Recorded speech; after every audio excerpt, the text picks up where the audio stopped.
versículo de número 2, somente o 2, diz assim: E saíram tropas assírias das terras de Israel, e levaram presa uma menina que ficou a serviço da mulher de Naamã. Somente até aqui pode ser assim, tá? Nós sabemos que a história de Naamã é uma história muito conhecida. Sabemos por tudo que Naamã passou. Só que o que mais me chamou a atenção na história de Naamã não foi o que Deus fez na vida de Naamã. O que me chamou a atenção nessa história de Naamã foi porque ele levou uma menina cativa e a menina não perdeu a sua essência. A menina não perdeu a sua identidade com Deus. Ela não perdeu a sua intimidade com Deus. Por mais que tiraram ela da terra dela, por mais que levaram ela cativa, por mais que tiraram ela de perto dos seus pais, de perto da sua parentela, ela não perdeu a sua intimidade com Deus. Ela não perdeu a sua essência. Ela não perdeu o que o pai e a mãe ensinou a ela antes dela ser levada cativa. A Bíblia não relata quando que levaram ela cativa ou quando que pegaram ela e passou a ser a serviço da mulher de Naamã. Porque estudiosos dizem que de um versículo para outro possa ser que foi de um ano, possa ser que foi há 50 anos. Só que nós vamos ver que se não fosse por ela, se não fosse pela palavra do Senhor ser usada na boca dela, nós vamos ver que Naamã não teria recebido a bênção a qual ele recebeu. Eu fico tentando conjecturar uma menina a qual simplesmente foi levada cativa, sem expectativa nenhuma. Simplesmente pegaram e vamos levar ela. É essa menina, vamos levar ela. E pegaram ela e levaram. E nós vamos ver que o propósito do Senhor já começou na vida de Naamã ali, quando eles pegaram aquela menina e levaram cativa. Nós vamos ver que muitas das vezes nas nossas vidas nós achamos que não tem jeito, nós achamos que chegou o fim. Quando a gente está vendo, nós estamos vendo a luz no fim do túnel. Enquanto nós estivermos vendo essa luz no fim do túnel, nós temos um caminho a seguir. Porque quando essa luz no fim do túnel apagar, aí às vezes que nós podemos nem estar mais sobre essa terra mais. Mas enquanto existir uma luz, que essa luz é o Espírito Santo, que essa luz é o Senhor, que é o Deus dos exércitos, que é o Deus que faz no céu, que faz na terra, enquanto nós sabemos que Ele é essa luz, nós não temos por que parar, nós não temos por que desanimar, não temos por que querer retroceder. Muitas das vezes nós desanimamos, pensamos em desanimar, pensamos em parar porque A não quer vir junto comigo, porque B deixou de vir. Mas nós sabemos que a salvação é individual. A salvação é nós que buscamos a salvação. O céu ele é tomado à força. Nós estamos aqui cultuando a Deus, buscando a Deus, procurando a Deus para que nós possamos herdar o reino do céu. Então nós vemos o quão importante foi essa menina na vida de Naamã. E quando ela chega a ver Naamã, ela simplesmente não viu como Naamã era, que Naamã era um homem valente, valoroso, porém ele era leproso. Nós vamos ver que hoje, nós conjecturando hoje, o dia de hoje a lepra vai simbolizar o pecado. Então nós vamos dizer que Naamã era um homem pecador, só que aquela menina, quando ela foi usada por Deus para Naamã, ela não descobriu a lepra de Naamã e saiu espalhando para todo mundo. Porque muitas das vezes, até dentro da própria igreja, nós vamos ver que tem irmão que só está esperando um deslize nosso para ele sair falando para todo mundo. A irmã Aline hoje está de saia azul, a irmã Aline hoje está de blusa preta. Então só vai esperar um deslize para falar aquilo que tem no coração. Uma vez eu estava aqui ajudando um pedreiro, eu e o pastor, e eu falei algo com ele, não com Júlio César, com o diácono Júlio César. E eu brincando com ele, ele falou assim comigo: a boca fala o que o coração está cheio. E aquilo ali eu guardei para mim, a gente cortando capim, e eu falei com ele assim: eu não queria estar aqui cortando capim não, cortando capim com um caco de égua. E ele falou assim: a boca fala o que o coração está cheio. E de lá para cá eu fiquei meditando nisso que ele falou. E nós vamos ver que quando essa menina ela ficou calada, a Bíblia não relata quanto tempo ela ficou vendo Naamã leproso. E quanto tempo essa menina ficou calada, vendo aquilo ali, vendo o sofrimento dele, tendo que usar a armadura, tendo que usar a roupa, tendo que usar os seus trajes. Então nós vemos que ela vendo tudo aquilo ali, em momento nenhum ela comentou com A ou com B, ela simplesmente se calou.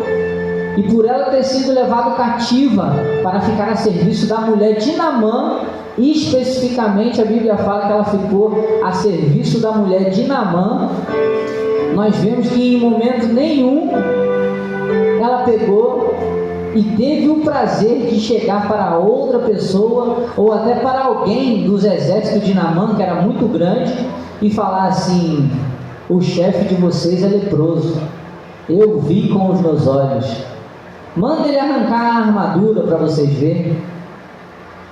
Então nós vemos que quando a gente menos espera, muitas das vezes é do nosso lado que vai sair aquela pessoa que vai falar mal da gente. Muitas das vezes é aquela pessoa que está lado a lado conosco, é quem vai apontar um erro nosso. Estender a mão para ajudar, às vezes é difícil, mas às vezes estender a mão para apontar é mais fácil. Então às vezes, na vida da gente, vai ter muita gente para apontar, vai ter muita gente para falar que você errou, que você pecou, que você não é digno disso, que você não é digno daquilo, que você não é digno de pegar no microfone, que você não é digno de subir um altar. Mas quem está de frente na batalha é o Senhor, não é eu, não é você. Quando a gente dobra o nosso joelho e nós entra para o nosso quarto, a nossa intimidade é ali direto com Deus. Porque se a pessoa for saber das guerras que a gente passa, para nós termos o que temos, para termos o dom que nós temos, muitas das vezes a pessoa não aguenta. Eu hoje estava em casa pensando, eu falei, não que o pastor seja um pastor ruim para mim, que eu amo ele como se fosse um pai, a missionária também como se fosse uma mãe para mim, minha mãe também está aqui. Só que eu vejo assim, do jeito que o cuidado que eles têm comigo, às vezes eu paro e falo assim: rapaz, é um cuidado meio duro, porque comigo não tem esse negocinho de comer mingau não. Comigo eles me dão pedra mesmo, é rígido, é comida sólida. Comigo ele chega, comigo o pastor chega: Douglas, não é assim, Douglas, não é assim, Douglas, não é assim. Então eu sempre escuto o que ele fala, porque quando a gente anda com alguém que dá fruto, se a gente anda com duas pessoas que dá fruto, nós seremos a terceira a dar fruto. Agora se a gente anda com 3 pessoas derrotadas, nós seremos o quarto. Então nós temos que andar com quem dá fruto. Exatamente, irmão. Tocha anda com tocha. Não adianta uma tocha começar a andar com um pavio, que daqui a pouco, quando você vai ver, a tocha sua, o fogo está apagando e virou pavio também. Então, quando a gente vemos o que Naamã passou, por tudo que ele passou, através daquela menina, nós vamos ver que quando ela fala: se ele conhecesse o profeta. Imagina um homem todo poderoso, simplesmente porque uma menina que foi levada cativa falou, só falou: se ele conhecesse o profeta, ele o curaria da lepra. Aí eu fico imaginando, muitas das vezes até mesmo uma criança é usada por Deus para falar algo com nós e nós estamos com nossos ouvidos tapados. Muitas das vezes Deus quer mostrar algo para a gente e nós estamos com as mãos nos olhos, não conseguimos enxergar o que Deus tem para nós. Eu falo para vocês porque hoje eu passei por um processo que eu falei assim: meu Deus, eu estou precisando tanto disso, Senhor. Eu preciso disso para mim fazer isso. E eu falei: não é possível. E o rapaz falou comigo: se não for terça, vai quarta. Aí não foi terça. Aí eu liguei para ele falou: Douglas, só quarta. Liguei para ele hoje, ele falou: não consigo hoje, só quinta. Eu falei: meu Deus. Eu falei: eu vou ter que dar meus pulos. E quando foi à tarde, o telefone tocou e falou: ó, corre, porque está acontecendo o que você precisa. E eu corri, cheguei lá e recebi essa bênção. Só que eu não posso contar agora, só posso contar mais para frente, quando a bênção estiver completa. E nós vemos que quando Naamã escuta a menina falar, se ele conhecesse o profeta que está lá, ele seria curado da sua lepra. E eu acredito que imediatamente quando ela falou isso, Naamã deve ter pensado assim: se eu vou ser curado disso. Eu fico imaginando o quanto isso devia machucar, o quanto isso devia incomodar Naamã. Porque às vezes a gente acha que o pecado está escondido, que a lepra não dá para ver, mas quando a gente começa a vir para a casa do Senhor, a armadura que a gente quer começa a incomodar, e a gente ou tira a armadura e mostra o pecado, ou a gente coloca a armadura e começa a sentir dor e deixa Deus curar. Só que quando Deus cura, Ele também mostra. Porque para Deus curar, tem que tirar a armadura. Porque para Naamã ser curado, ele não entrou de armadura e tudo dentro do Rio Jordão. Então nós vamos ver que quando Deus, Ele quer fazer algo nas nossas vidas, não é diferente. Nós também temos que tirar a nossa armadura. Nós também temos que descer do nosso pedestal para Deus fazer a obra. Porque quando a gente está na obra do Senhor, primeiro a gente é igual o rabo de burro. Primeiro a gente cresce para baixo. É igual raiz de bambu. Primeiro cresce para baixo. E vai crescendo, vai crescendo. Quando ele dá o brotinho em cima, ele deve estar uns 5 metros para baixo. Então nós vemos que na vida de Naamã não foi diferente. Primeiro alguém teve que ver o pecado. Alguém falou para ele: se você fosse lá, o profeta o curaria. Ninguém falou para ele: rapaz, você está todo cheio de pecado. Ninguém apontou o erro dele, ninguém apontou que ele estava leproso. Apontaram sim o lugar de cura, apontaram sim o lugar onde ele seria restaurado e teria uma pele nova. Aí apontaram, mas apontar, olha o seu defeito aí, olha o que você está fazendo. Você não sabe, às vezes, o quanto eu mesmo fico me martirizando, não dizendo assim, lembrando, mas pensando algo que eu às vezes falo com as pessoas, às vezes na base da brincadeira, e às vezes eu fico: meu Deus, eu não podia ter feito isso. E quando eu encontro essas pessoas, eu falo assim: rapaz, eu não devia ter feito isso com você. Porque às vezes num ato de brincadeira, às vezes num ato do que a gente acha que não tem nada a ver, é onde tem tudo a ver. Porque a gente não sabe como aquela pessoa se encontra no dia a dia. A gente não sabe o que aquela pessoa passou no decorrer do seu dia. A gente não sabe se aquela pessoa está preparada para receber aquela palavra, ainda que seja numa brincadeira. Mas às vezes você magoa alguém, às vezes você tira alguém da casa do Senhor, e se você tirar alguém da casa do Senhor naquele grande dia, você vai ter que prestar conta daquela alma. Então você imagina o peso que é você tirar alguém da casa do Senhor. Imagina naquele grande dia: eu fiz tudo certo, eu fui batizado, eu falei em línguas, eu estive na casa do Senhor, eu limpei, eu adorei, eu fiz tudo certinho na casa do Senhor. E a hora que aquele telão se abrir e aparecer lá que você jogou uma alma no inferno, Ou até mesmo se você jogou uma alma no mundo e outra pessoa resgatou, e Deus lembrar você do que você fez diante de uma multidão de testemunha. Eu fico imaginando como seria, qual seria a nossa reação diante desse telão. E muitas das vezes, até mesmo em casa, eu tento me colocar diante do telão sobre a minha vida, sobre o que eu já fiz lá atrás, sobre o que eu faço para o Senhor hoje. E se Ele me aceita desse jeito, eu fico imaginando, Senhor, será que eu posso dar os 7 mergulhos no Rio Jordão? Ou será que eu nem posso ir até o profeta para saber o que ele tem para falar comigo? Será qual é a intimidade que eu tenho com Deus? Se eu posso ir até ele, se eu posso ir até o profeta, ou se eu posso somente enviar uma carta e ver o que ele tem para me falar? E se ele tem algo para me falar, eu posso fazer o que ele me falou? Porque quem garante o que nós precisamos, quem garante é Deus. Não adianta a gente querer correr atrás de algo que eu estou precisando muito.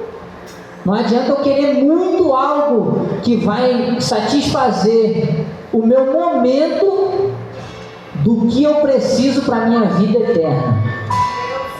Não adianta eu correr atrás hoje de querer algo pro agora. Eu quero tanto esse piso da igreja. Meu Deus, eu preciso desse piso. E muitas das vezes, imagina Deus voltar antes do piso. Aí eu vou ficar pensando assim, poxa Deus, eu queria tanto piso. Que para a honra e glória do Senhor nós vamos ver, irmão, essa igreja aqui toda ladrilhada, toda perfeita. Porque, como o pastor Júnior falou quando ele começou isso aqui, não foi à toa, irmão. Muita gente passou ali e falou assim, assim, desse jeito, vai a lugar nenhum, isso é igual obra de prefeitura, vai tocando toda a vida e nunca fica pronto. E quando eu entrei aqui, eu entrei para somar. Quando eu entrei aqui, eu entrei igual essa menina que foi levada cativa para a casa de Naamã. Eu entrei e falei, não, vamos fazer. E quando ela falou com Naamã, que Naamã foi, e o profeta falou, vai lá no Rio Jordão e mergulha 7 vezes. E ele pensou, poxa, logo no Rio Jordão, antes, muitos anos antes, era um rio limpo, ou hoje é um rio limpo. Mas naquela época era um rio sujo. E ele pensava, será que tem tantos outros rios com águas cristalinas? Tem que ser no Rio Jordão? É porque podridão fica com podridão. Se o rio era sujo, era para tirar a sujeira e ficar na sujeira. A palavra do Senhor fala que quem é sujo se suje mais ainda, e quem é limpo se limpe mais ainda. Porque nós estamos aqui para nós ir se limpando. É por isso que nós estamos aqui reunidos. Nós estamos aqui para nos purificando, estarmos nos purificando para que Ele venha buscar uma igreja limpa. Então, o que é sujo ficou para trás. O que é pecado, o que nós fizemos, que foi pecado, quando nós entramos por essas portas, aceitamos a Jesus, aquilo ficou no mar do esquecimento. Porque nós fomos perdoados pelo Senhor. Então não adianta eu ficar jogando na face de irmão aqui o que cada um fez, porque isso não vai levar a lugar nenhum. Isso pode sim jogar um dos irmãos do mundo e eu ter que prestar conta dessa alma que foi para o mundo. Ou até mesmo eu, depois de ter falado isso, ficar envergonhado e não vir mais à igreja. Aleluia! Então nós temos que ter muito cuidado daquilo que nós falamos. Nós temos que ter muito cuidado daquilo que nós apontamos. Será que o que nós estamos apontando hoje é mais bênção ou é mais maldição? Será que nós estamos apontando mais hoje é o pecado do irmão ou é o nosso pecado? Será que é mais fácil a gente entrar na igreja e contar um testemunho? Que eu pequei ontem ou que eu ganhei uma alma para Jesus hoje? O que é mais fácil nós fazermos? Será que nós ganharmos uma alma ou colocar uma alma no mundo? Muitas das vezes nós achamos os filhos da treva mais prudentes que o da luz. E eu estava vendo um vídeo hoje, a qual, não sei se os irmãos já viram isso na rede social, que fala a respeito de uma igreja satanista que criaram, tipo um sítio muito grande, tem vários lugares de sacrifício.